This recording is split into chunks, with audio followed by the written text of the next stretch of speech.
Hi, I'm Robert Benict from Black Dog Custom Paint and Airbrush in central Utah, and I'm here to introduce you to a highly specialized form of airbrushing that hasn't been addressed in books, magazines, or videos. I'm talking about microairobrushing. Microairobrushing has several important uses, some of which include photorealism to achieve minute details, hobby applications that require the painting and detailing of miniature or small-scale models, the ability to paint micro-size embedded images into your artwork, a very hot trend right now, the skill to execute the finest detail possible with an airbrush, to further enhance and sharpen your airbrush skills, and many more uses. And if you think it's hard to paint 2 skulls inside the space of a quarter, I'm going to show you how to paint 10 in the size of a dime. Now let's get started. Right here I have my circle the size of a quarter, and right next to it my circle the size of a dime. Now I'm going to show you how I can put 2 skulls in the size of the quarter, and I'll bet more than 10 in the size of the dime. Using a white Stabilo pencil, first thing I'm going to do is I'm going to sketch the 2 skulls inside the quarter. Now this sketch is just a guideline, so I'm not going to make it as detailed as you might think. But it doesn't need to be detailed. We just need a guideline to get 2 of these inside the quarter. So just a quick one. Quick sketch there. Okay, we're ready to start airbrushing these puppies. To successfully micro-airbrush, the first thing you need to do is to remove the air cap. By doing so, this will allow us to get a much finer line. However, the air cap does serve as a protective cover for the needle, so you'll have to be very careful that you don't touch it to any hard surface, or you will risk bending the needle. And it might be a good idea if you want to indicate to yourself the light source. Some of these little details, first, like the eyes, cheekbones. I don't know if you can see this or not, but my arms aren't moving at all. It's really all in the wrist. And when you do micro airbrushing, that's where it's going to be. It's all going to be in the wrist. Also, you have to watch tip dry. It happens a lot, so be careful.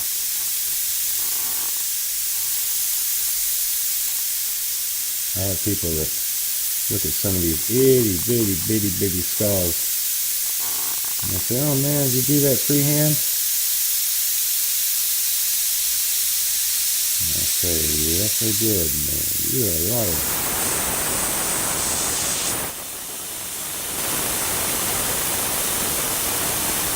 You saw how the paint kind of spread a little bit on me. You have to watch that. You're working with very thin paint right now, and it dries up on the tip. Again, this is just a really, it's rough, but you're going to see how this comes to life. I'm going to make it you don't have to be really super careful at this point, because we're going to go back with black and get the dark areas. Just want to get some base.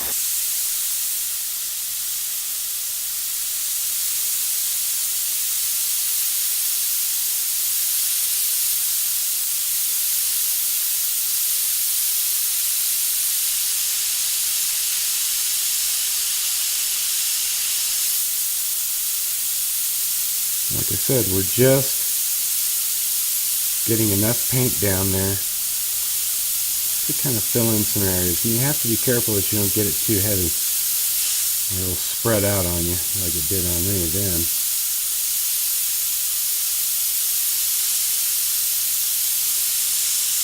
What I like to do is just to get a nice even coat on everything.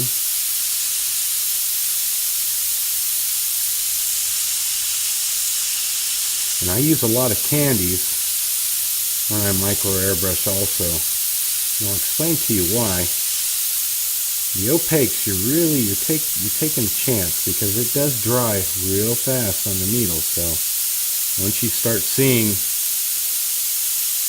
some little specks or anything like that come out, then you know you've got some tip dry going on. And you'll have to repair that immediately in order to be successful. Okay, the next thing that I'm going to do is I'm going to grab some candy tangerine first, and then Then I'm going to get some Spanish gold and put on the top of that. Let's do that right now. And what we're attempting to do with the tangerine is to knock all that down. Okay, that gives us a nice, and that hides a lot of the imperfections that are in there. Believe me, you're going to have some of those. The main thing we want to do is we want to layer, and that's the whole key to this micro airbrushing, is to layer our colors. I'm going to be switching back and forth from this yellow. Now you need to know that these airbrushes are extremely responsive, so it takes your patience. You're going to have some patience with this. The slightest movement of your finger is going to make paint come out. You'd be surprised at how very little paint is coming out, but that's what we want.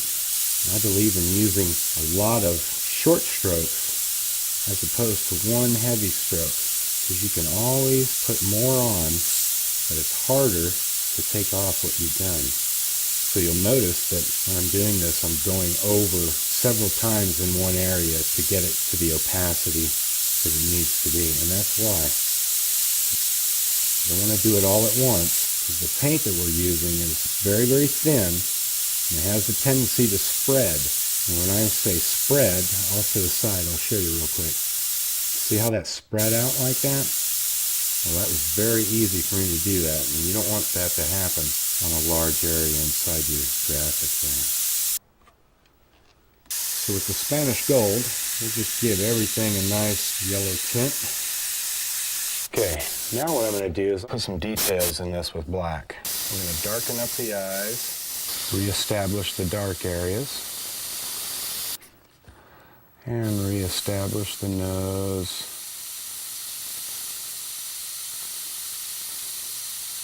On both skulls.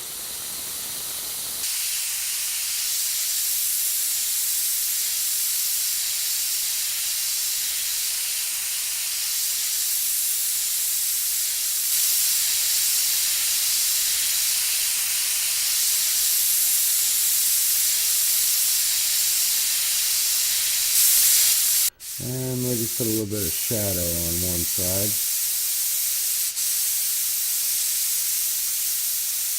Get rid of that mistake.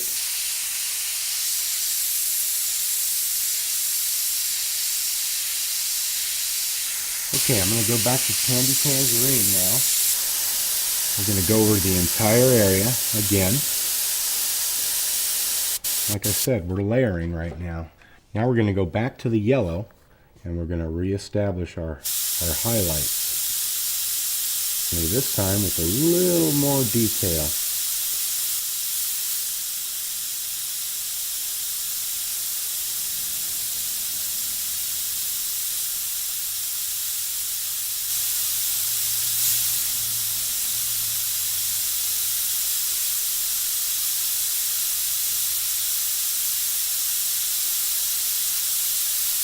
Remember, this airbrush is extremely responsive, so it's going to do exactly what you tell it to do. You might do it at the wrong time, so be careful.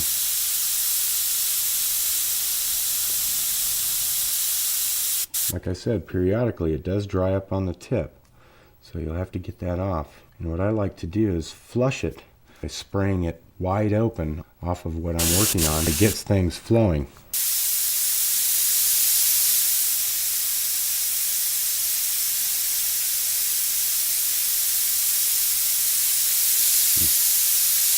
That's what I mean by it pushing it out like that. We're going to fix that. I'll show you how to fix that, because that's important. When we go to the smaller skulls, I'll go over it with you, but the paint's going to have to be a lot thinner than it is with this. We'll go over that, and we'll go over how to mix it.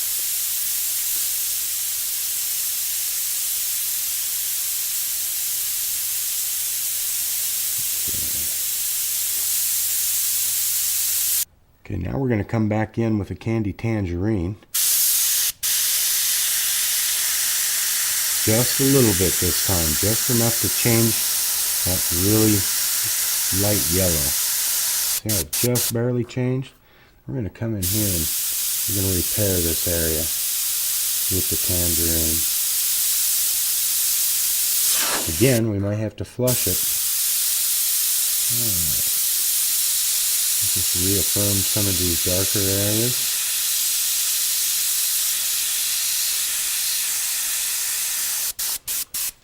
I'm going to come in with some black and I'm going to repair this area up in here.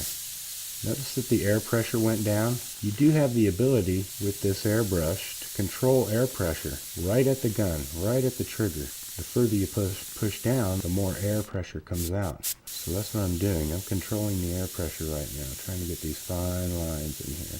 And I'm just doing the detail work. I would say there's probably maybe 10, 15 psi coming out right now. Now the other thing that you're going to have to do periodically is to shake this mixture up, because I've thinned it way down, and what it likes to do is it likes to settle in the bottom of the cup. When it does that, it gets heavier, and so it doesn't want to spray as good. We're going to do that right now. One thing we'll need to do before we shake it up is to plug the vent hole. If we don't, you'll have paint all over the place. So that's what I'm going to do now, and then we'll just give it a little shake upside down. And anything that did settle to the bottom is now shook up. Make sure you clean it off, clean your hands off, because sometimes it likes to leak out. Next, we'll test it off to the side. And now I've established that I've got a good airflow, or paint flow, and we'll go back to what we're doing. We're establishing some teeth in here. See that? You have to be very careful. And we're going to do a little bit of shading up in here. It doesn't take much. If you're going to try this, don't try it on the customer's stuff first. Get yourself a practice panel. Then the last thing we're going to do is, I always like to put some cold colors in the shaded part. And now that I've got the blue, I'm going to add some blue here to the shaded side of these skulls. Just a hint. And it does dry up, just like the other colors, so it may do that fairly fast on you. Ooh.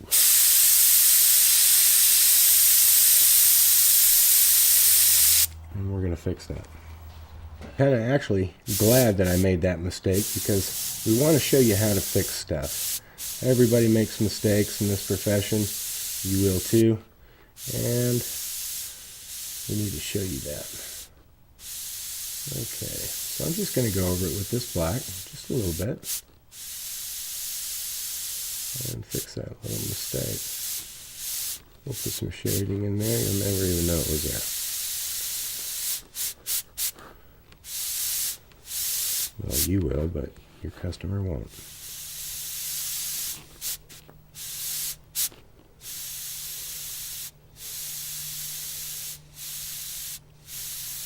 A little bit in the teeth there.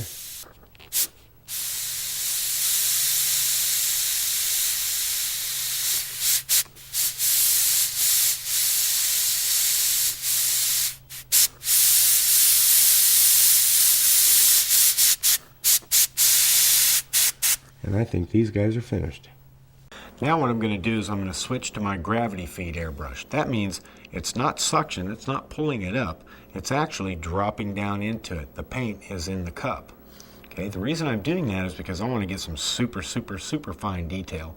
And when we switch to the dime, I'll be using this too. Now, I don't know if you can hear or not, the air pressure now stands at about 5 psi. And I have switched to this gravity gun for a couple of reasons. Number one, at this low of an air pressure, it's kind of hard to create enough suction in the bottom feed cups to keep the paint up at the needle where you need it. And with the gravity feed, it's there all the time. So that kind of helps the paint flow a lot better. Okay, this color is House of Color Lemon Yellow, but it too has a tendency to build up on the tip, so periodically you'll have to clean the tip. It's just one of the duties of airbrushing. But you can see that I can get a lot more detailed than this. I love this part. Allows me to do a lot. I always have people say, I can't believe you airbrush that small. But it is possible, and I like to push myself right to the brink. Right to the limits, the very limits. Now that we've got these other highlights established, I'm going to shoot some Spanish gold over the top of this. See how much that changed it? And now I think these guys are done. If you think that was cool, my next trick's going in the Guinness Book of World Records.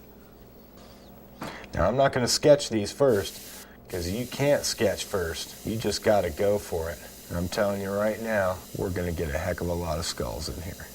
I'm going to get as many as I can. I am using the same airbrush. It's a gravity feed. And air pressure is, I'd say it's about 3.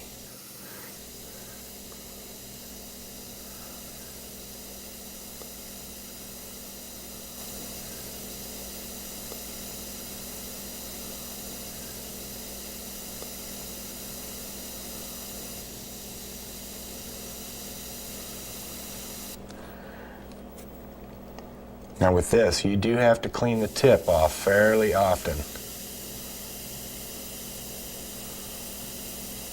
I'm going to put different size skulls in there. I know I told you I was going to put 10 in there, but I think I've changed my mind. I think one of you guys are going to end up putting 10 in there, so I'm going to have to do you one better.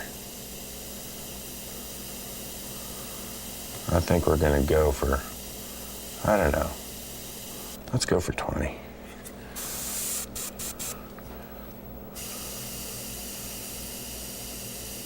$20 skulls in the head of a dime.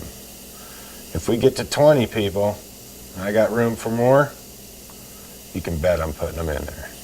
Now I have to control my breathing while I'm doing this. And notice that my arms aren't moving at all. This is all in the wrist. You have to use your wrist for all of this. At the end, I'm going to show you guys some practice exercises that's going to help you. Now I'm going to make some bigger skulls in here because I got plenty of room here. I got plenty of room. I'm going to make 10 easy. Periodically we do have to flush it. And don't forget the paint in here is very, very, very thin. So remember what I told you about it settling to the bottom of the cup. Well, it's going to do the same thing to this gravity feed. That doesn't stop it just because I changed airbrushes. And you'll have to forgive me because talking and doing this is very hard. That ought to be a record too. I think we'll apply for that one.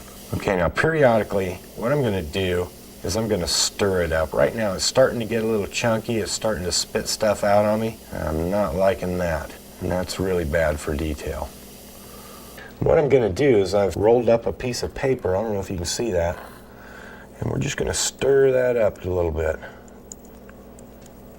What's happened is the pigment has fallen down to the bottom, and so it's making the paint thicker. You're probably wondering, how can paint that thin settle down to the bottom? Because really this is reduced about 1,000%. I'll tell you straight up, that's a right off the bench rule breaker, but I tell you right now, I ain't worried about rules. I got skulls to paint. Let's get another one in here.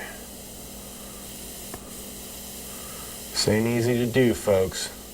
So take your time and be patient. If you can't get all these skulls in the head of a dime, watch the video again.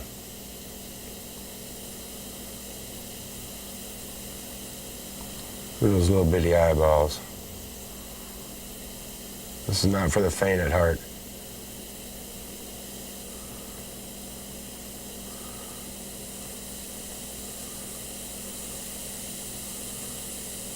Now at the end of this DVD, I'm going to show you folks how to mix this paint up.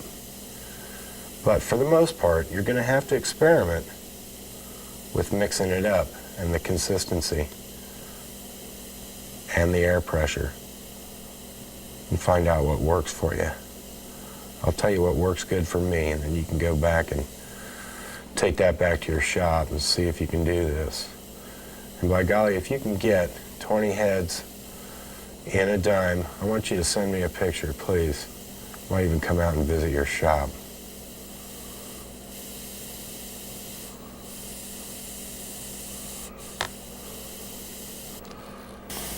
Again, we periodically clean the tip off. Now I've got that needle way up close, but sometimes close is not good. You wouldn't think that, but there's a point at which you can get too close and the paint won't come off, or it'll veer off to the left or to the right or something like that, something really weird.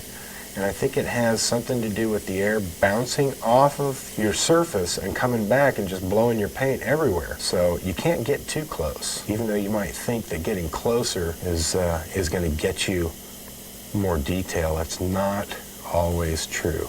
Now they made me talk while doing this, and that's really hard to do because I like to hold my breath. And by the time I'm done with this, I've turned different shades of blue. Now that you've got the idea, I'm going to finish the rest of these off camera, but I'm going to count them first. 1, 2, 3, 4, 5, 6, 7, 8, 9, 10, 11. Yeah, I think I can get 25 in there. And notice how I'm using the black background as my eyes, because this is tough to do. Much less go back and try to put eyes and stuff in it. So I'm going to use my background and as an advantage there. I was actually shooting for 10 skulls inside the head of a dime, but I got 23, and that's a personal record. Now I'm going to take Candy Tangerine. We're going to go over the entire surface.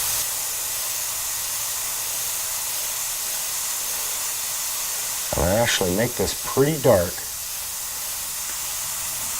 Because it's so small, I want to go through as little steps as possible. When you're working that small, it's really easy to mess up. So I'm going to make this really dark. Okay, next I'm going to go back to my yellow, and I'm going to come back on each one of these skulls. I'm going to put this little highlight.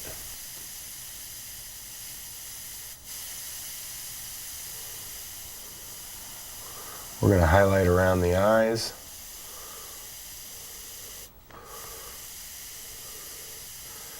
And on the left side of each one of these skulls.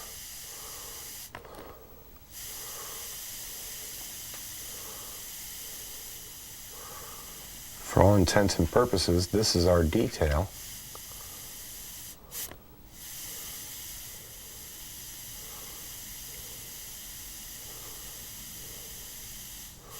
And then what we'll do after, maybe we'll put some eyeballs in there.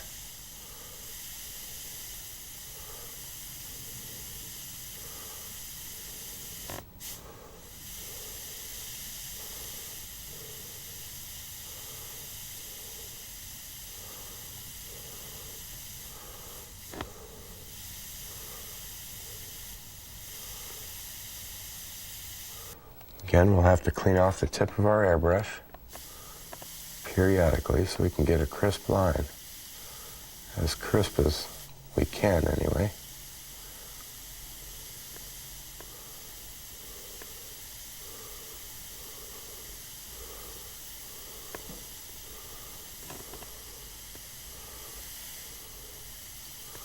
And if you get a good line, because it's going to be hard to establish a good line, this detailed. But if you get one, don't stop. Just hurry up and switch to the next one. See, I just really quickly switched to the next skull because the line was good.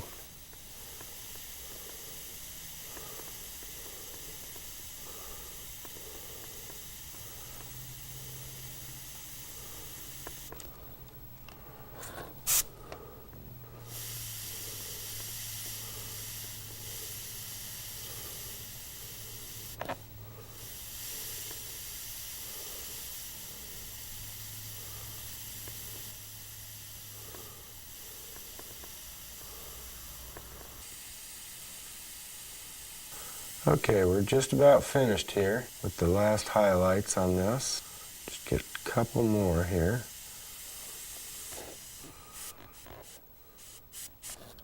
Boy, that was a lot of fun. And before we get on to our next project, I'm going to show you some important drills that's going to get you to micro airbrush a lot faster. Okay, the first exercise that we're going to do is just a series of dots. And the important thing here to remember is You need to have the air cap off to be able to accomplish this. What I want you to do is to just make a series of dots without the spreading going on. And what I mean by that is, watch this. You see how it's spreaded like that? We don't want that. We just want a series of dots. And this is going to require a lot of patience and some skill on your part because this airbrush is really, really, really responsive. And if you use the gravity feeds, any of the gravity feeds by Iwata, they are extremely responsive. And depending on how thin you've got your paint is going to depend on how these dots turn out. Just dots. Okay, as soon as you get opaqueness, go on to the next dot. This is kind of tough. If you'll notice, it's happening to me, that spreading. But just keep going. If it spreads on you, don't get discouraged, go to the next dot. The next exercise that I want you to do is a spread. We're actually going to make a circle. Watch this. Isn't that cool? And this is going to, you want to make them all the same size. Look at that. What you're doing is you're purposely spreading the paint into a circle. That's a very, very, very good tip I just gave you. That's the $100 tip.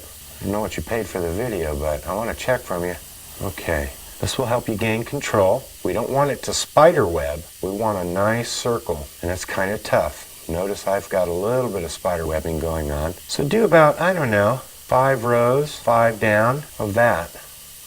Next thing, if you're an experienced airbrush artist, everybody knows what the dagger stroke is, and we're going to do that. Oops. As you can tell, this is not easy. All I want you to see, it's not easy. You really have to have some patience.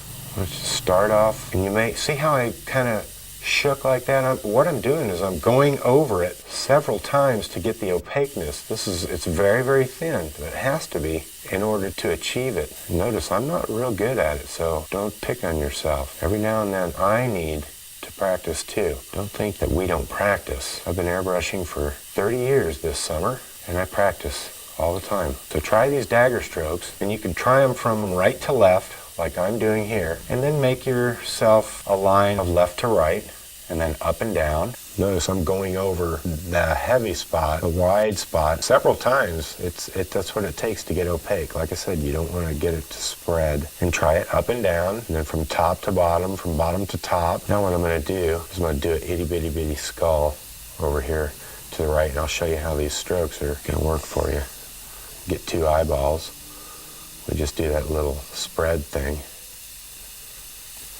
Okay.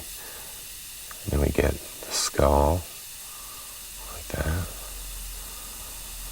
It's actually quite simple. And then some teeth area here. Wow, that's teeny.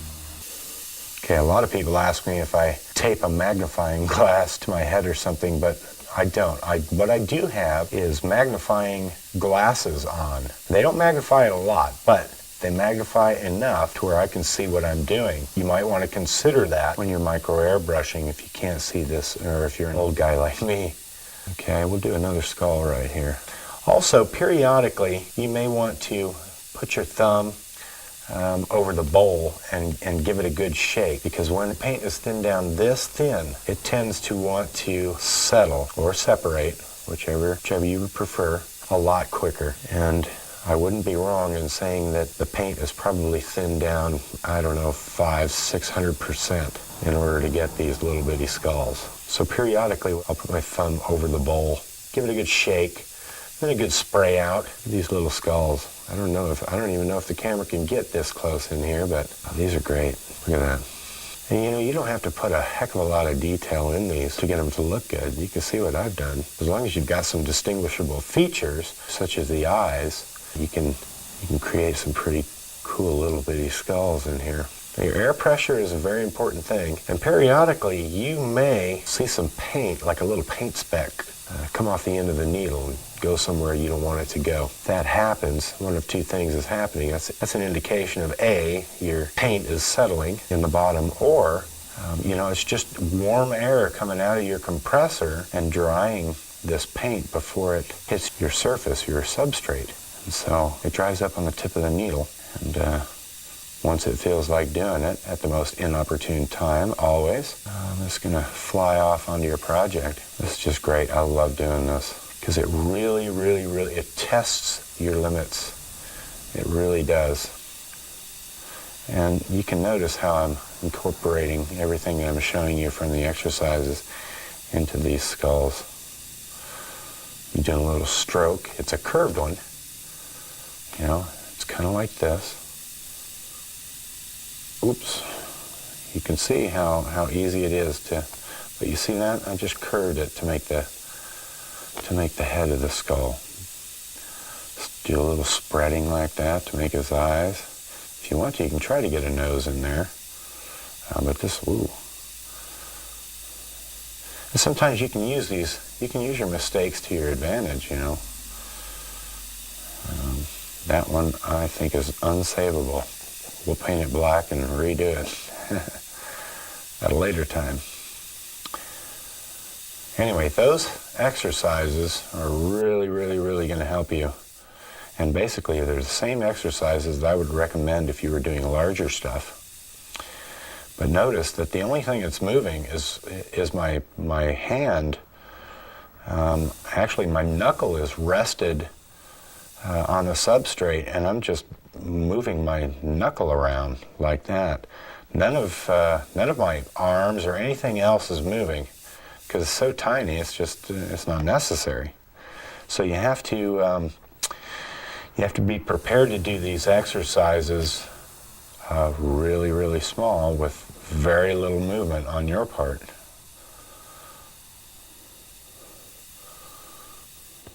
And if you want something very dark, you have to go over it. I mean, I'm going over that 1, 2, 3, 4, 5, 6, 7, 8, 9, you know, like 10, 12 times to get it opaque. But these exercises will help you a whole lot. And like I said, do these in every direction. And you'll have to experiment with your paint. I find that House of Color lettering urethanes work the best for this, and the reason is the pigments are ground so fine that there's very little spitting and stuff. And if there is, it's my own inabilities or my own weaknesses. Because this small, it's very, very hard to maintain control. But the House of Color lettering urethanes really work the best. Also, if you find that you've reduced it, and it's still spitting or still drying up on the end of your needle, grab some RU315. It's a retarder that House of Color makes, and add some of that in there. What that does is that slows drying time in your paint, and so that's going to give you an edge on this. But don't do too much, or you'll kill it. It'll never dry on you, and you'll have a hard time clear coating it. Okay, I'm going to do just a couple more of these, and then we're going to get started on the next project, which, incidentally, is a micro mural. We'll show you how to complete one of those. But definitely do these exercises, because this will help you a lot. And, very important, use an airbrush that has a history of great detail abilities. And I suggest the Iwata line because they are great products. They are manufactured extremely well. The engineering is just absolutely incredible. Far superior to anything else that's out there on the market today. This is a model of a C6 Corvette. And we're going to do a hood mural and graphics on the side. The first thing we always do is surface prep. So I'm going to Scotch-Brite this hood, take away all the shiny areas. Remember that shiny areas will not hold paint. So we'll do that first. Now if there's a bend like this, make sure you get into that bend with the corner. If you cut a Scotch-Brite with scissors, it'll make a nice corner like that. And you can just stick that corner right in that little edge there. Make sure you get all the way to the edge.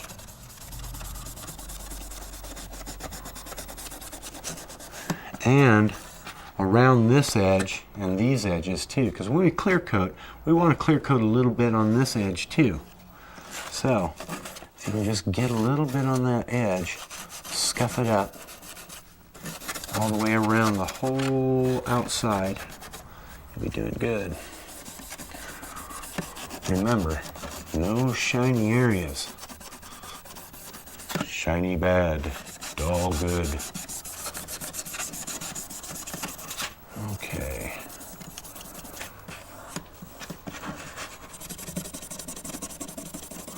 There we go. Okay, hopefully we have no shiny. Okay, our next step is to degrease this. So we're going to use some degreaser here. You can use waterborne or solvent-borne. It doesn't matter.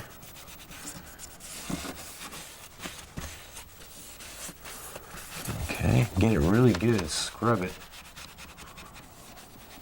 And then with a dry paper towel, you're going to dry it off as much as you can with the paper towel.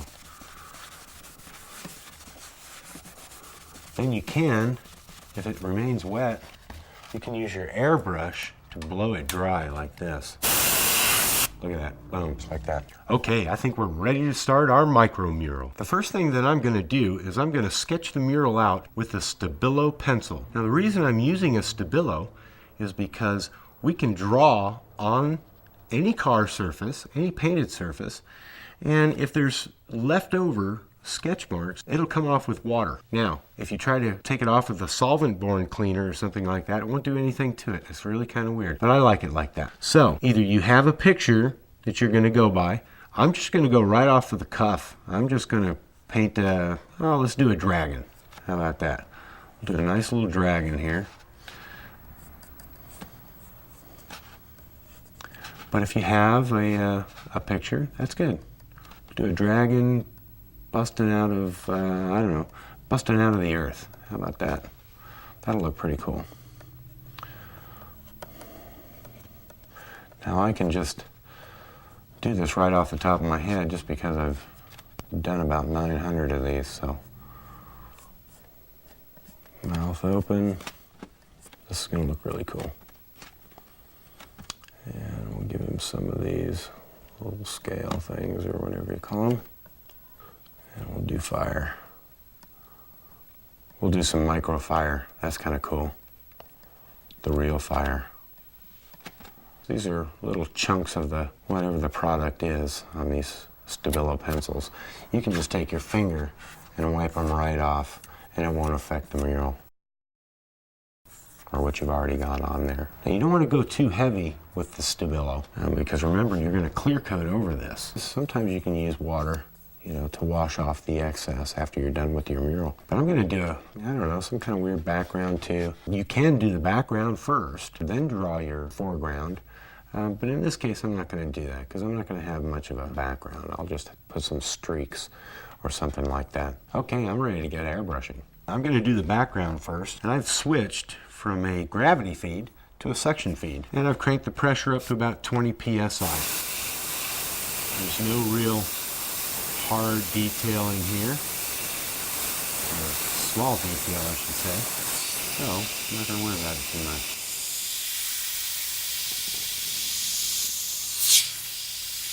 I'm going to do a black background. And it's going to kind of radiate out. We'll put some violets and stuff like that in, but right now it's so small. Okay, get in here.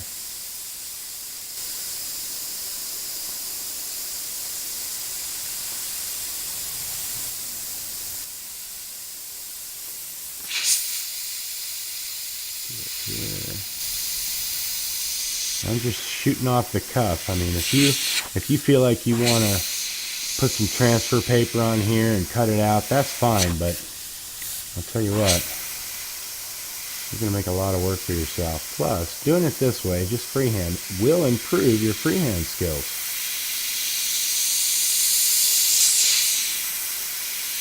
But again, don't practice on a customer's model. Get your own model, or just get a piece of metal, from the junkyard, an old hood or something like that, and practice on that. But again, practice makes perfect, so. Notice I'm not spending a lot of time on this, but I am leaving boundaries where my artwork is. Now this is House of Color Black, BC 26. Alright, I'm going to go to another color now. I think I've got all the places. Well, let's do a little bit more here. Trying to get a little bit of contrast. Make it sometimes you got to clean the tip off. Gets built up on there. There we go. See how easy that was?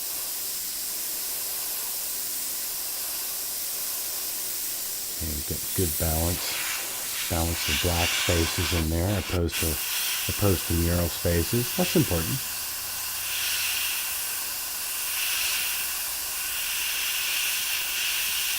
Chunk going right there. Okay, I'm going to switch colors now. Okay, now we're going to use House of Color SG108. It's called So Blue. And before, I had told you that the black I was using was BC25 or 26. I'm sorry, BC26 is white. The black is actually BC25. I get them mixed up sometimes.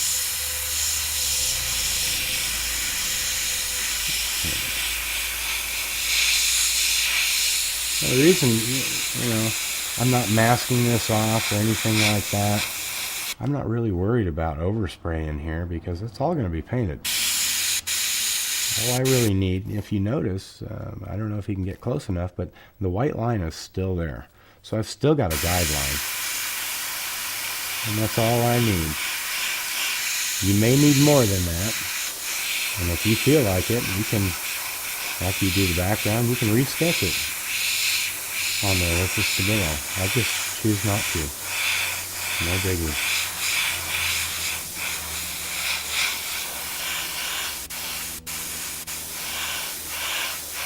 Okay, we're done with the blue. Now we're going to use yellow. It's lemon yellow, House of Color SG101. And I want some of this yellow to be in the dragon here. Then I want some of that yellow to be at the bottom of the black. I think I want it to look like he's coming up out of a lava kind of thing. So what I'm going to do is I'm going to go ahead and paint the dragon as yellow as I can get it. And what I'm going to do is not worry about the overspray, turning that black, a little bit grayish. Because what I'll do is I'll put some candy over that, and it'll look really cool. When we get to that part, I'll show you. A little bit of yellow in this guy. For the most part, I think we can make this dragon red. Also, some lighting and stuff coming from where he's coming up out of the earth, so let me do a little bit of lighting here. And again, it's rough. Notice I'm using the Eclipse, which is a suction feed. I haven't gone to the gravity feed yet, because it's not really necessary for me right now. I'm not doing a whole lot of detail at the moment. But when we get to there, it's going to look really loud.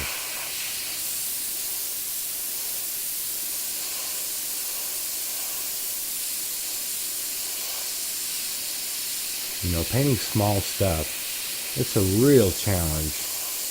And even if you don't like painting small stuff, if you try it, I guarantee you it's going to make your big stuff a lot better. This is a great exercise for any airbrush artist who's doing any kind of painting. If you can paint small and make it look good, by golly, you can paint big and make it look great.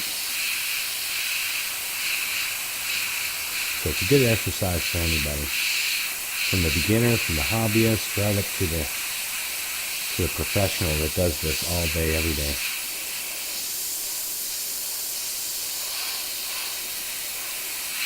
Now, I don't do miniature stuff all day, every day, but when I have to, and I'm called upon to do it, it's good to know that I can. The other thing that's good to know is that there's tools out there that can actually do it. Years ago, the airbrushes we had were not of this caliber. This is very high caliber airbrushes, very high caliber equipment. And so I'm just really thankful that these guys put the time and the effort into producing such a quality product. Makes my work easier.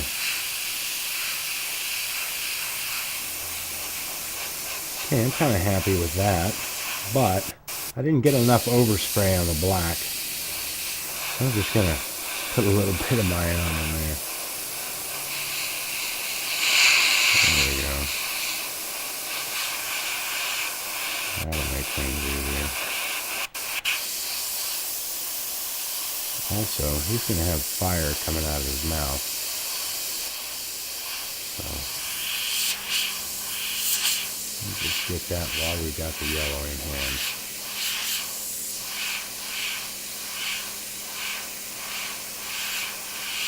Now, I've thinned this down a little bit because we are micro airbrushing. So several coats is the word of the day here.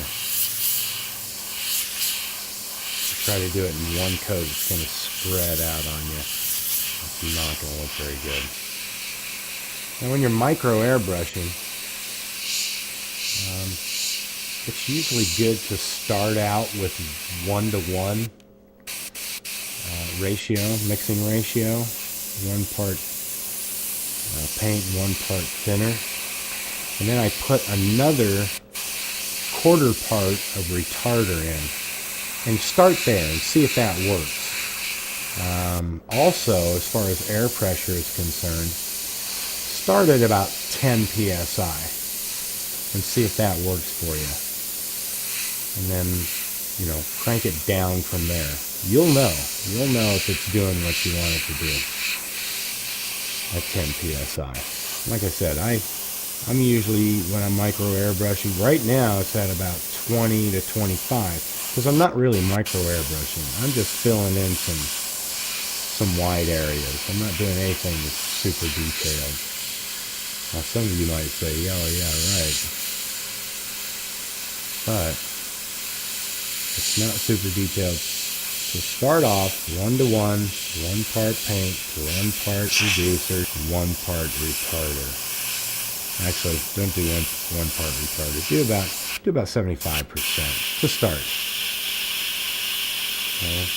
And then once you start painting, you'll notice if it's spitting paint, you'll notice right away what you need to do. But it's fine calculations between your retarder and your reducer. You don't want to put too much retarder in, I guarantee you, because what it'll do is it'll take away that speedy dry time in a way that's not going to be productive. And you may even have some clear coating issues with that. What we're doing when we're reducing this stuff as fine as we are is we're basically breaking all the rules. And when you break the rules, be prepared to pay the consequences. But I have found that those ratios work really well for me to start. You know, and I haven't had any delamination problems. And that's when the clear coat starts to flake off of your mural because there's no cross-linking going on between the paint and the clear coat. You gotta have that. Okay, we're gonna almost be done with the yellow here.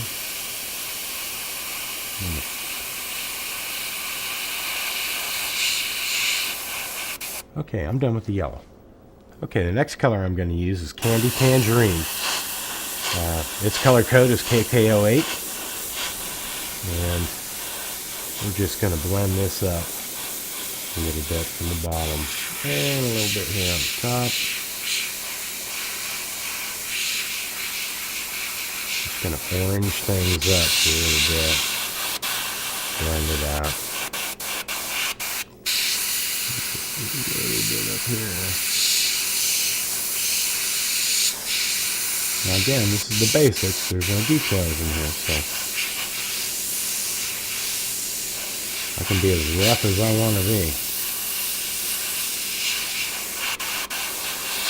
Okay, that'll be enough of that. Okay, the next color I'm going to use is KK17, which is Candy Violet. I'm just going to put a little bit up here in the blue. I love this color. Just makes everything feel bright. Right over the blue. Change it to violet. If I was to put it right over the red, it just makes the red darker. So that blue is going to help with my background there.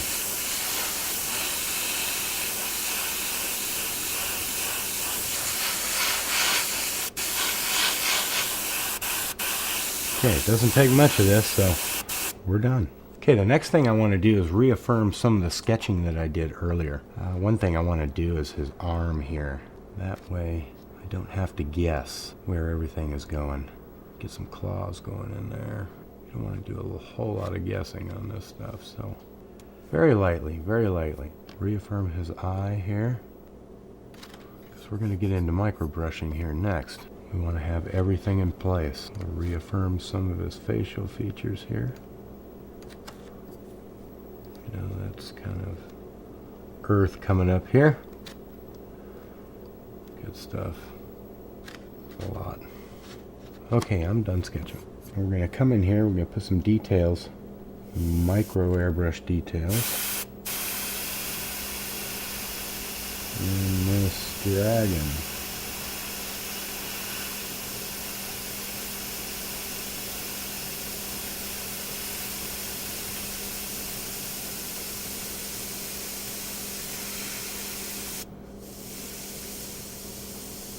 You can regulate your air pressure at the airbrush.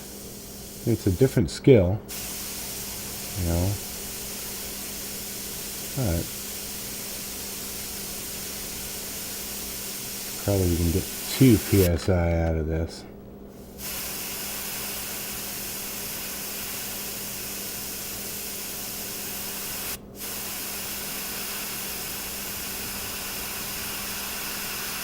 This really is the part that I like. Once you start getting details in there and you see it start coming together, it's very, very rewarding.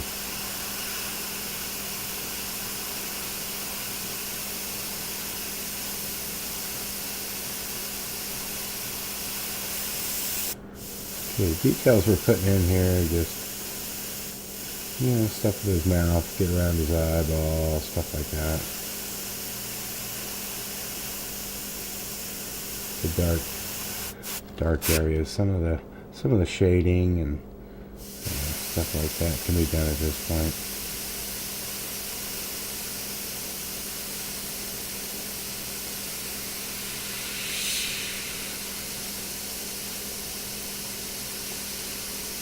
Remember, the paint is pretty thin that we're using, so I have to double over, triple over some of the areas to get them, you know, the way you want it. And I'm just using a dark brown. We're gonna come back with some black, you know, but right now I want to get some of the dark areas, some of the, I guess we call them medium tones. I want to get some of these scales too. Start in with some scales. Find a good pattern. And when you get a good line, you want to stay with that line. You know, because sometimes you'll get a good line and you can go with it for a while. Remember to clear it a little bit.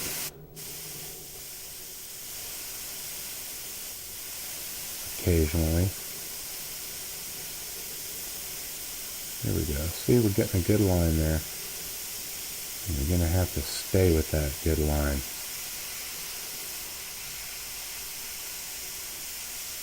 Because it could leave at any moment. It really is a gamble.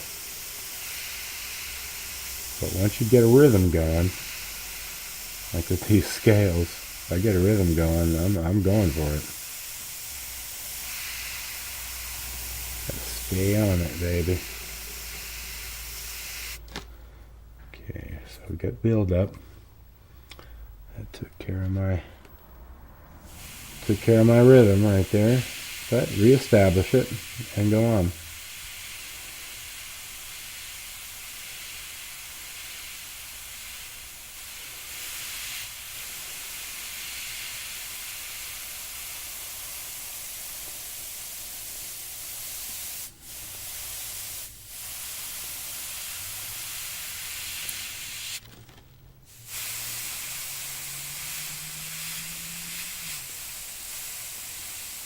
Again, these are the medium tones. So if you mess up a little bit here, it's not really a big deal. Because we'll probably come back and reestablish some of these areas with either darker or lighter colors, or both. Now I'm seeing some little specks come out, and more than likely the paint is just not thin enough. But I'm not going to thin it down. I'm just going to kind of take my chances, because I want the brown. I don't want to have to go over these scales 2 or 3 times. I want them to be dark enough.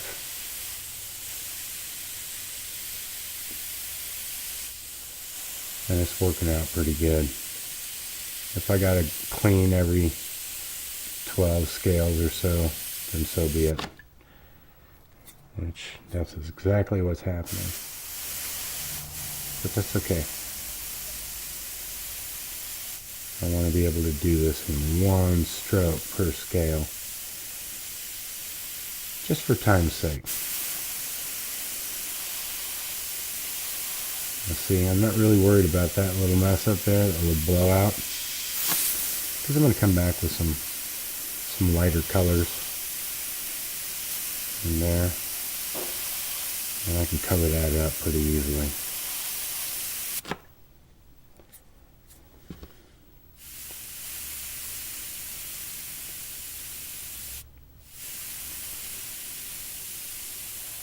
You see, once you get a line, you got to keep it. Like I said, it could go any minute. And the needles on these things are... There's such a fine point. Did you hear? I don't know if you heard that or not. That little squeak that came out of there. But that little squeak was a little piece of paint trying to come off. And it did.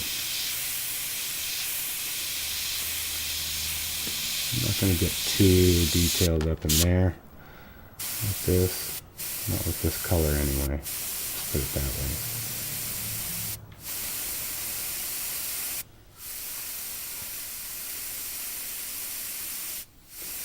Once I get these scales, we'll do the scales on the tail there. Then we might, I think we'll probably come in with some black in here and reestablish that stuff. But let's get the tail, scales on there.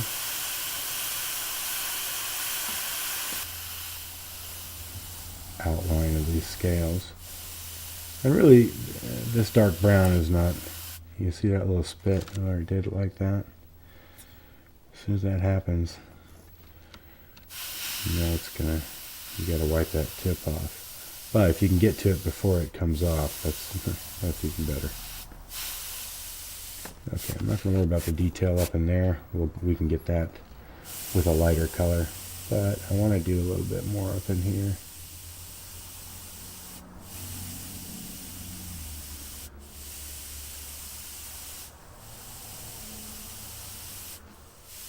Just a little bit there. You can hardly see this brown against the red. Let's do his nostril there. Maybe a little. It's hard to do. I don't know how I'm even talking to you folks and doing this at the same time, because normally I hold my breath.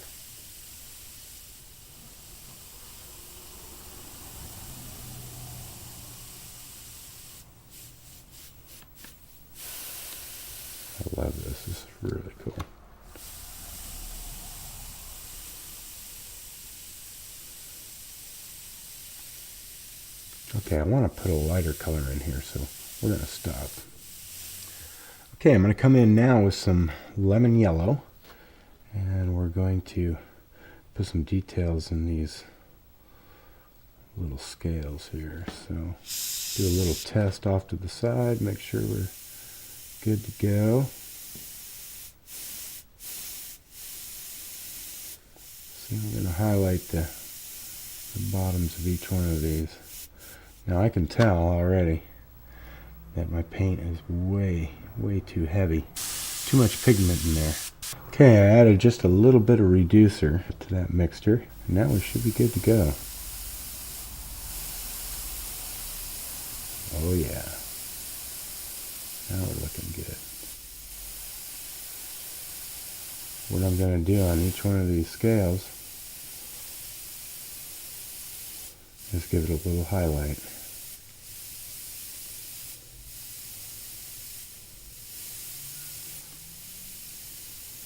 Now you guys don't need to see this whole thing because you get the idea. So what I'm going to do is I'm going to do the rest of these scales off camera. Okay, we're just going to finish up the scales here. A couple on this tail.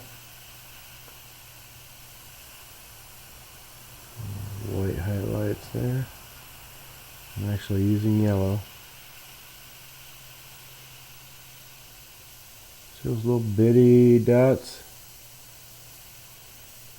And that's why you should work on those.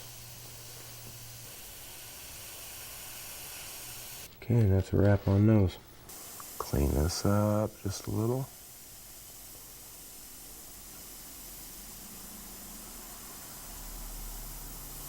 This is the point at which you really want to use this brush to its full potential. Put any shading that you got to put in. Make sure it's mixed up right.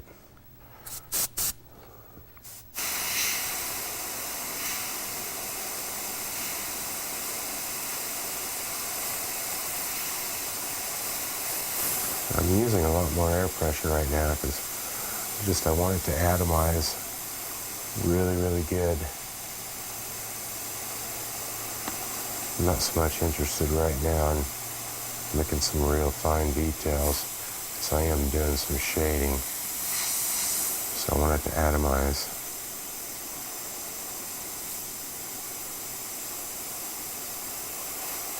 And that's just what it's doing. Looking really good. So we'll come back in here and we'll redefine some of these little boundaries here.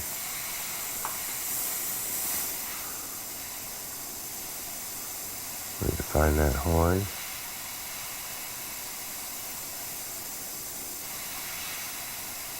Don't forget to clean this thing off periodically.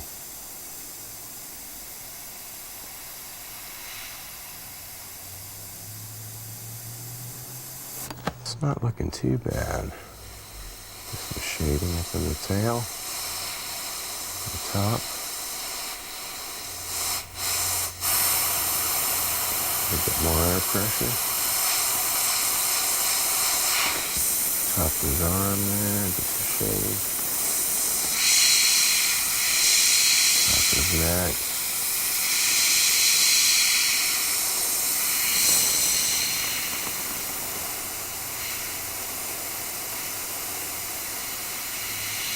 Notice it's all in the wrist. We're not moving our arms very much at all. See the wrist. Not moving the arms here. You have this all over the place. I'll tell you right, when the airbrush is working just right for you, this can be a real pleasure.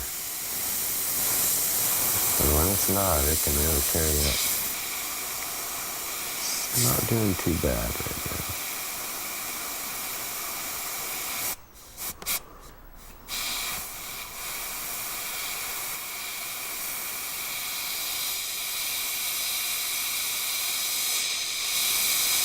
Just a little more black in this area and darken it up.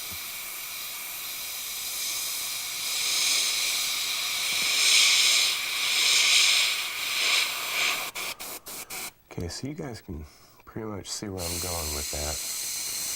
What I want to do is I want to put some final white highlights in here.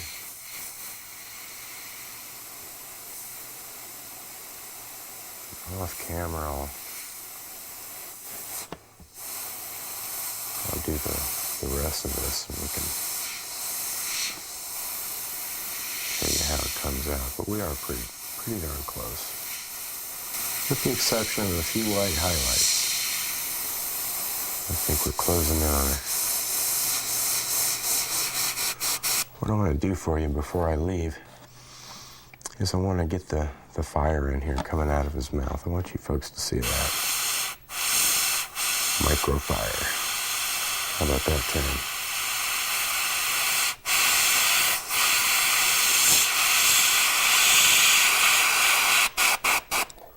Okay, let's define that bottom chin a little bit more.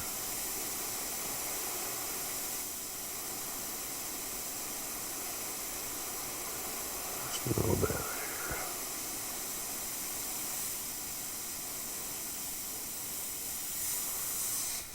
Okay, now let's do some microfire. Okay, I'm going to come in here with some lemon yellow. That's the color lemon yellow. And we're going to start off by making a few licks of fire coming out of his mouth. Look at that. That's pretty cool.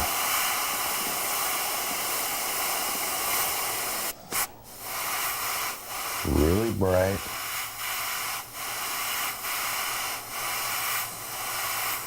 And I actually mixed this a little bit thicker just so it would be really super bright. We're going to go over it with some candies and tone it down a little bit. What we'll do is put it up on here really, really bright at first. Those candies will tone it down a little bit. Then we'll come back with some more lemon yellow like this. Only we'll thin it down quite a bit because we just, well, you'll see. This is going really good.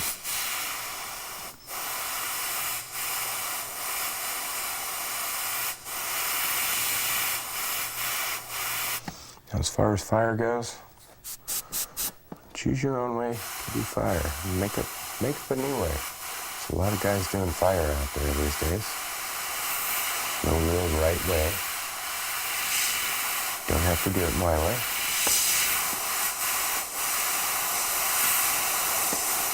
I just happen to like it.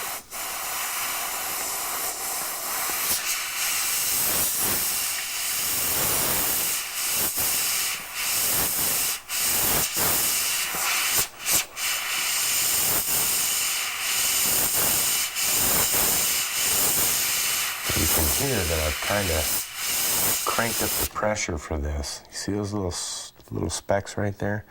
That's what I'm talking about. But we'll cover those up. Most mistakes can be pretty much fixed without anybody even knowing they're there.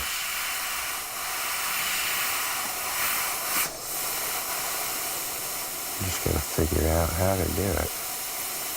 Use your creativity, and you will. You'll notice I'm having to clean the tip off quite a bit, and that's because I mixed it pretty thick. When I said that I mixed it kind of thick, what I meant was that I didn't reduce it as much as I normally would to get those really, really fine lines. Okay, I think we're done with that bright yellow. Okay, now we're gonna put some candy tangerine in there. Right along the edges. Just on the edges there. While we're there, we're just gonna kind of darken it up right in here. Some tangerine. Candy is great. Candy is sweet. I think while we're at it, we'll just throw a little bit back in here.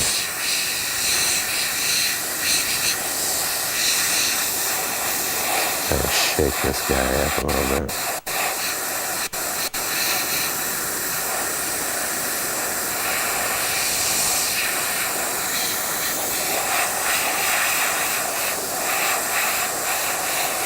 Okay, we're done with the candy tangerine. Now I'm going to come in with some candy Spanish gold, put it right over that bright yellow. It's just going to make it a little bit yellower. See that? Hardly a change, but enough. Okay, as before, I said I was going to over-reduce that yellow again and use it up in here, and that's just what we're doing.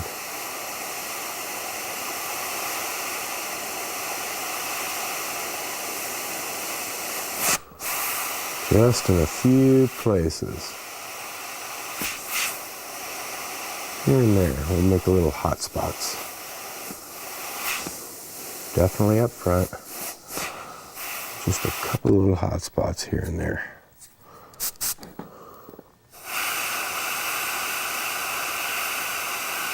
Just a hint. Trust me, that's all it takes.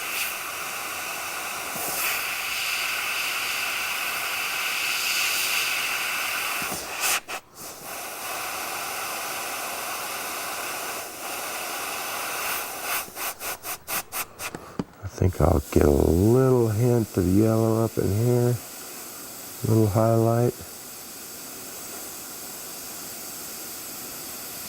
Kind of define his horn a little bit. A few little places on his arm. We'll get a couple of the scales in the middle. Because that fire, this is kind of reflecting the fire here. So we want to give that feeling of hot right up in here.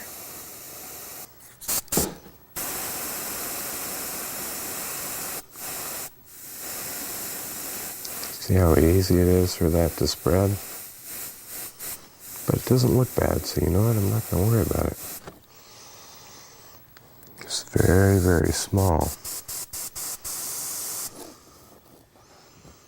I can put a little bit right here.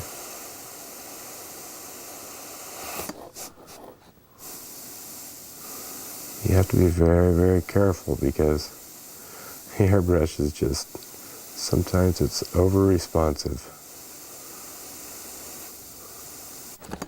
I know it does exactly what I want it to do about 75% of the time. The other 25%, I just gotta wait until it's ready. It's really kind of weird, but sometimes they got a mind of their own.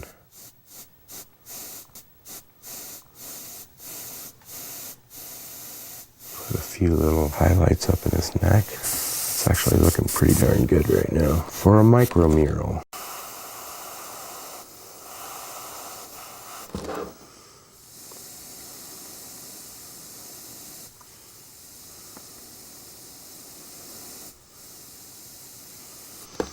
Okay, what I'm doing now is I'm shaking it up, mixing it up, because what it did was a lot of that pigment kind of settled to the bottom. Okay, that's good. I'll tell you what, I'm not pulling back very far at all. If you could measure it, you'd have to measure it with some kind of killer millimicrometer, because it doesn't take much.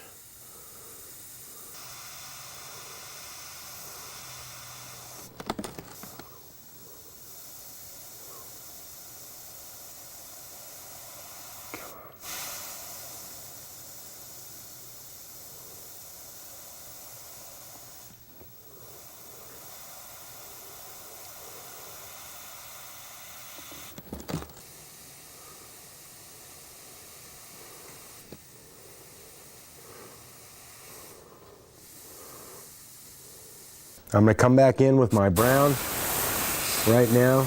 I'm going to make this earth part. It's right here.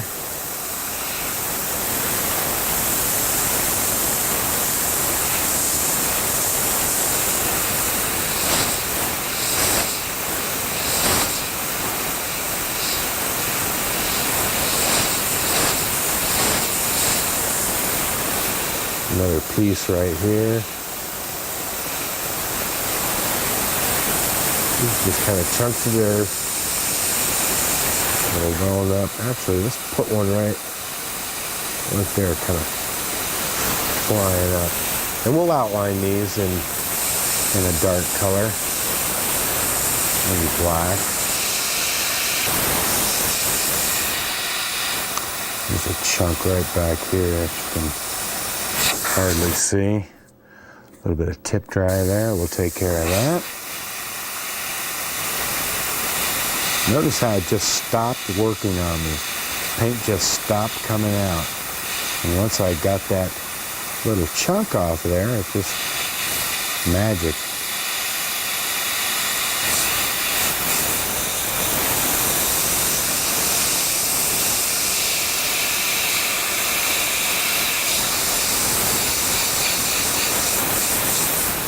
Okay, I think I'm just about done with the brown.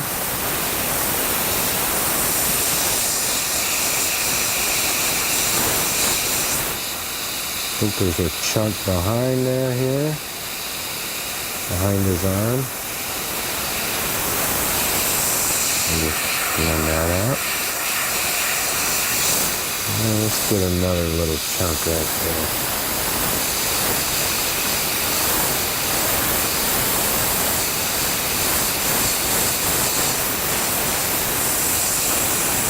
Okay, now we're going to come in with the House of Color Black.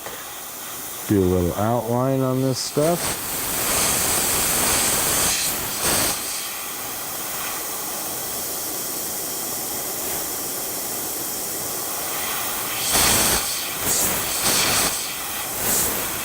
And we'll put some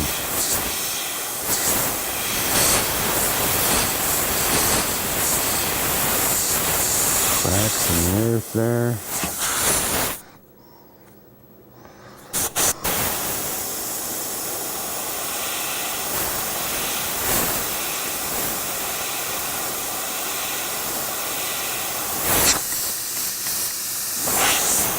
Sometimes you gotta just clean it out.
I'm actually going to get rid of this part. I don't think it really belongs in there.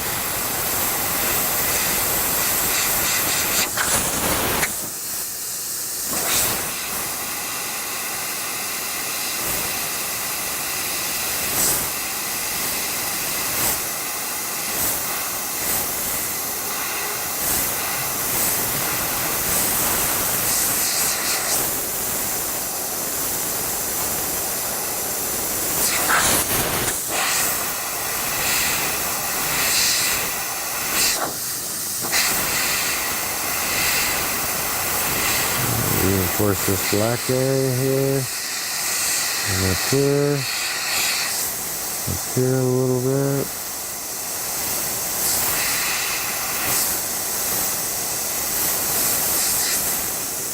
bit right there.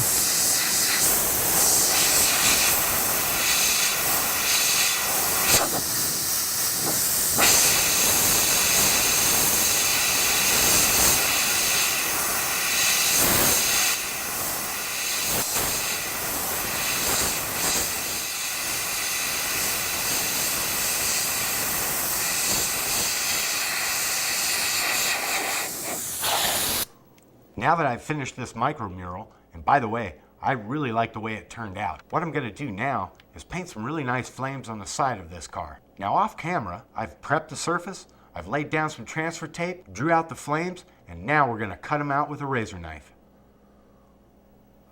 There we go. Now we can peel off the transfer tape, get up under it with the razor knife. There we go. And by the way, when you're working this small, you have to be very, very careful. You don't pull out the wrong stuff. Okay, here we go. Let's see how we did. Look at that. That's coming out really, really nice. Very nice. And voila, one flame job. Now we're going to paint it a nice fade. Using House of Color white, and that's BC 26. We're going to lay down a little white base coat first. Not too heavy, because we don't want a real thick edge on these. Just enough to get it white.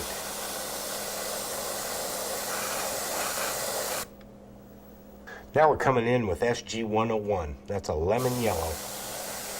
And we're going to put a nice coat of lemon yellow on that.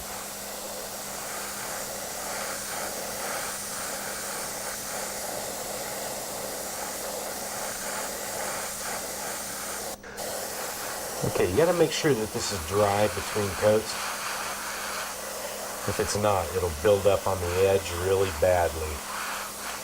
It'll just make your project look really, really bad. So make sure it's really good and dry before you get to the next coat. I'm using just the air from the airbrush. And if you got a hair dryer, and maybe you want to use a hair dryer on that, it's probably going to be a little bit quicker.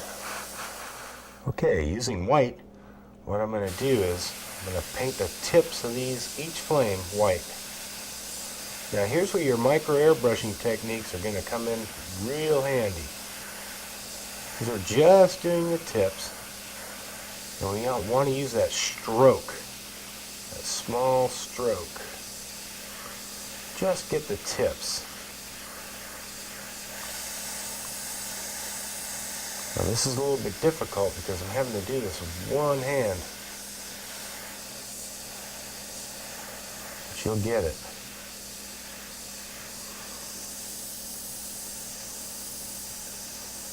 Unless you can strap this car down.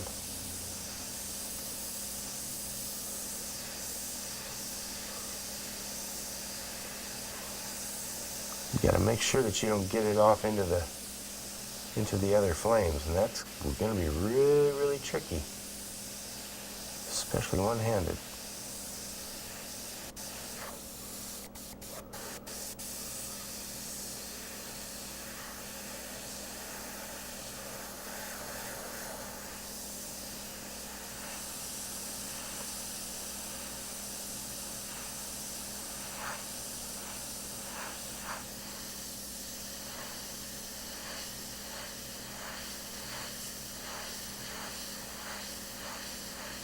Okay, the white tips are done. Now I'm going to use KK08, that's Candy Tangerine, to do a nice orange fade.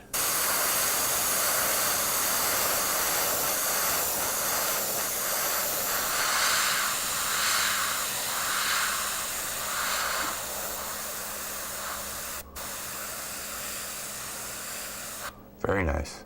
Candy Tangerine with just a little bit of opaque black in it. And we're going to put a little dark shadow right there underneath each one of those loops. You see that? Basically all it is one of those dagger strokes. Curved dagger stroke. Do that one. We'll do this one. We want to stay just off of the tape. Let's do this one up here. Notice we're just off the tape. We're using a little bit of a gap right there. Leave that gap. See that? That's what we want. Okay. Get the other ones a little bit darker. You may have to go over this 2 or 3 times, but that right there is just what we want. That's what this is all about. It's going to take some time and some patience. Do that one. Let's do this one. If you have to hold your breath while doing this, do so. It might keep you a little more steady. I have to talk during this, so I don't have a choice. And I think this looks great, so I think we're going to wrap this up.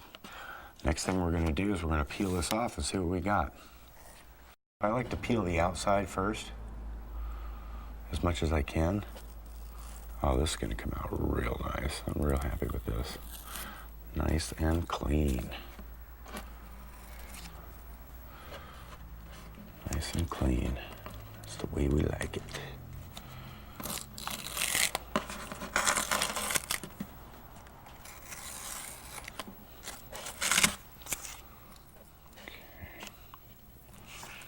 Peel that outside. That's looking really good. Then we'll get the loops. Just get right up under the loop with the knife. You don't want to cut. You want to cut the surface, so just get right up underneath the tape with the knife. And you always want to peel it back on itself, just in case there's an area that didn't get prepped really good, because if you don't, it will pull the paint up with it. So always pull the tape back on itself. This is an exploded version, but pull it back on itself, just like that. If you go straight up like that, you'll risk a chance of damaging your work.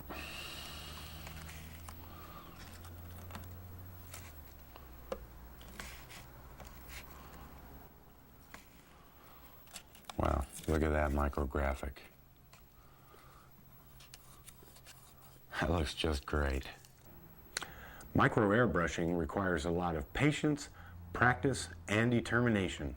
But as you can see, the rewards are well worth it. I hope you enjoyed this presentation. Thanks for watching, and we'll see you next time.